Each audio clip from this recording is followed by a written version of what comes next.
अर्जुन श्री कृष्ण से पूछते हैं, हे त्रिलोकीनाथ, आप आवागमन अर्थात पुनर्जन्म के बारे में कहते हैं। इस संबंध में मेरा ज्ञान पूर्ण नहीं है। यदि आप पुनर्जन्म की व्याख्या करें तो बड़ी कृपा होगी। कृष्ण कहते हैं, हे पार्थ, इस सृष्टि के प्राणियों को मृत्यु के पश्चात अपने अपने कर्मों के अनुसार पहले तो उन्हें परलोक में जाकर कुछ समय बिताना होता है, जहाँ वो पिछले जन्मों में किए हुए पुण्य कर्मों अथवा पाप कर्मों का फल भोगते हैं। फिर जब उनके पुण्यों और पापों के अनुसार सुख दुख को भोगने का हिसाब खत्म हो जाता है तो वो इस मृत्यु लोक में फिर से जन्म लेते हैं। इस मृत्यु लोक को कर्म लोक भी कहा जाता है, क्योंकि इसी लोक में प्राणी को वो कर्म करने का अधिकार है जिससे उसकी प्रारब्ध बनती है। अब अर्जुन पूछते हैं, हे केशव, हमारी धरती को मृत्यु लोक क्यों कहा जाता है? श्री कृष्ण अर्जुन को बताते हैं, क्योंकि हे अर्जुन, केवल इसी धरती पर ही प्राणी जन्म और मृत्यु की पीड़ा सहते हैं, अर्थात दूसरे लोकों में इस प्राणी का जन्म या मृत्यु नहीं होती है, क्योंकि मैंने तुम्हें पहले ही बताया था कि मृत्यु केवल शरीर की होती है, आत्मा की नहीं। आत्मा तो न जन्म लेता है और न ही उसकी मृत्यु होती है। कहते हैं, तुमने तो यह भी कहा था कि आत्मा को अस्त्र भी नहीं काट सकते, परंतु अभी कह रहे हो कि मृत्यु के पश्चात आत्मा को सुख भोगने के लिए स्वर्ग आदि में अथवा दुख भोगने के लिए नरक में जाना पड़ता है। तुम्हारा मतलब ये है कि आत्मा को केवल पृथ्वी लोक पर ही सुख दुख नहीं होते, स्वर्ग अथवा नरक में आत्मा को सुख या दुख भोगने पड़ते हैं। श्री कृष्ण कहते हैं, नहीं अर्जुन, आत्मा को कहीं किसी स्थान पर या किसी काल में भी सुख या दुख छू नहीं सकते।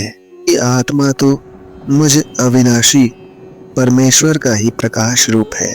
हे अर्जुन, मैं माया के अधीन नहीं, बल्कि माया मेरे अधीन है, और सुख दुख तो माया की रचना है। इसलिए जब माया मुझे अपने घेरे में नहीं ले सकती तो माया के रचे हुए सुख या दुख मुझे कैसे छू सकते हैं? सुख और दुख तो केवल शरीर के भोग है, आत्मा के नहीं। अर्जुन कहते हैं, हे केशव, लगता है तुम मुझे शब्दों के माया जाल में भरमा रहे हो। चलो मान लिया कि सुख दुख केवल शरीर के भोग हैं, आत्मा इनसे अलिप्त है, फिर जो शरीर उनको भोगता है उसकी तो मृत्यु हो जाती है, वो शरीर तो आगे नहीं जाता। फिर स्वर्ग अथवा नरक में सुख दुख भोगने कौन जाता है?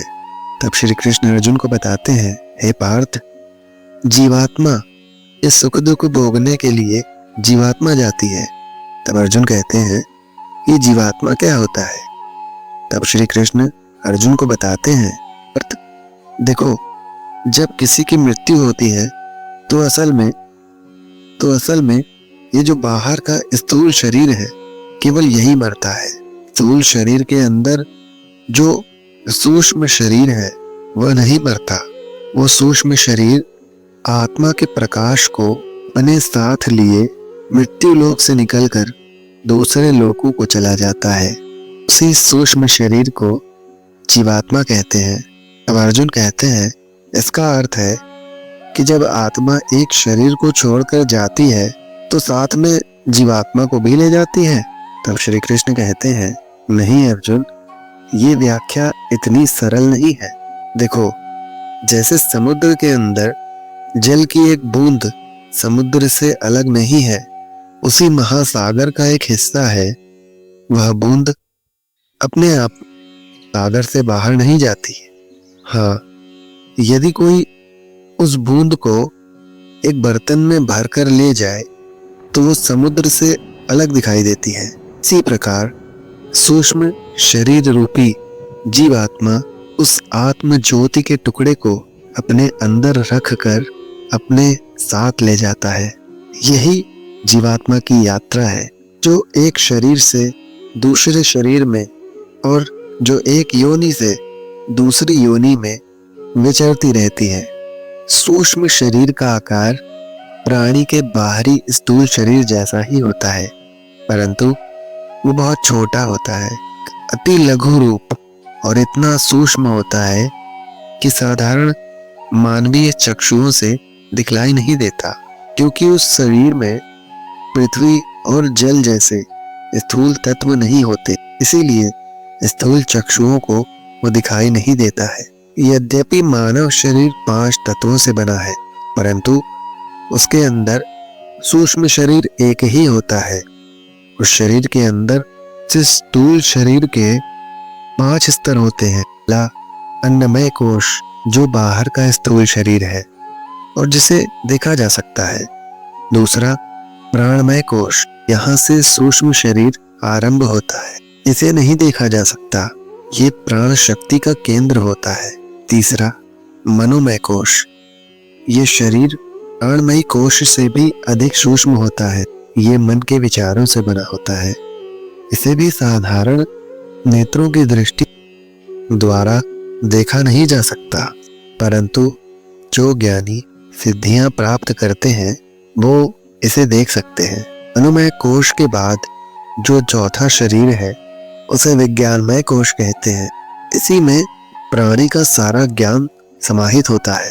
पांचवा आनंदमय कोश है, ये शरीर अति सूक्ष्म है, इसी में आत्मा का निवास है। जीव की मृत्यु के बाद जीवात्मा मनोमय कोश को धारण करके आगे जाता है। इस सूक्ष्म शरीर में उसके साथ पुराने जन्म के संस्कार, उसकी भली बुरी वृत्तियां, उसके पाप और पुण्य के हिसाब से इस प्रकार उसके साथ जाते हैं जैसे वायु अपने साथ फूलों की सुगंध ले जाती है। श्री कृष्ण अर्जुन से कहते हैं, हे अर्जुन, जीवात्मा जब एक शरीर को छोड़कर जाती है तो उसके साथ उसके पिछले शरीर की वृत्तियां, उसके संस्कार और उसके भले कर्मों का लेखा जोखा अर्थात उसके प्रारब्ध सूक्ष्म रूप में उसके साथ जाती है। तो मित्रों, ये गीता उपदेश, ये गीता के ज्ञान और कृष्णवाणी आपको कैसी लगी हमें कमेंट में अवश्य बताएं। यदि ये वीडियो आपको अच्छी लगी हो तो इसको लाइक अवश्य करें और हो सके तो शेयर भी करें।